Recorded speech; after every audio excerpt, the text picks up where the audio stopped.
नमस्कार, मी स्नेहल चौधरी. आपण पाहत आहात एलएस मराठी. पाहूयात काही महत्त्वाच्या घडामोडी. गोकुळ निवडणुकीबाबत आज मुंबईत मुख्यमंत्री आणि उपमुख्यमंत्री यांच्यात महत्त्वाची बैठक. भाजप राष्ट्रवादीचा संघर्ष मिटवण्यासाठी सर्व नेते एकत्र. माजी आमदार प्रकाश आवाडे 2029 ची लोकसभा निवडणूक लढवण्यास इच्छुक. आवाडे कोल्हापूरच्या हातकणंगले लोकसभा मतदारसंघातून निवडणूक लढवणार. आवाडे भाजपकडून निवडणूक लढवण्यास इच्छुक. रायगड जिल्ह्यात 18 ग्रामपंचायतीसाठी उद्या पोटनिवडणुका, तर 29 तारखेला मतमोजणी. प्रशासनाकडून कडक बंदोबस्त तैनात. मस्ताजोगच्या सरपंच पदासाठी आज पोटनिवडणूक. संतोष देशमुखांच्या पत्नी अश्विनी देशमुख यांच्या समोर स्वरूपानंद देशमुखांचे आव्हान.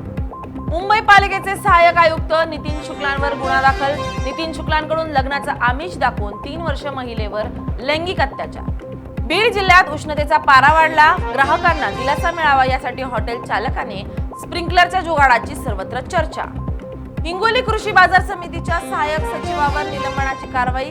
नोकरी मिळवण्यासाठी सहाय्यक सचिवाकडून बनावट शैक्षणिक कागदपत्र वापरून फसवणूक केल्याचं निष्पन्न. हिंगोलीच्या पेडगाव सिरसम मार्गावर मानवी सांगाडा सापडला. परिसरात खळबळ उडाली. पोलिसांकडून चौकशी सुरू.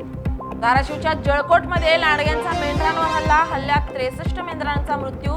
मेंढपाळाचं लाखोंचं नुकसान. परिसरात हळहळ व्यक्त. छत्रपती संभाजीनगरमध्ये 3 वेगवेगळ्या ठिकाणी झालेल्या भीषण अपघातात 3घांचा मृत्यू. 3ही अपघातांमध्ये जखमी झालेल्यांवर उपचार सुरू असून दुर्घटनेमुळे हळहळ व्यक्त. या होत्या काही महत्त्वाच्या घडामोडी. पाहत रहा एलएस मराठी.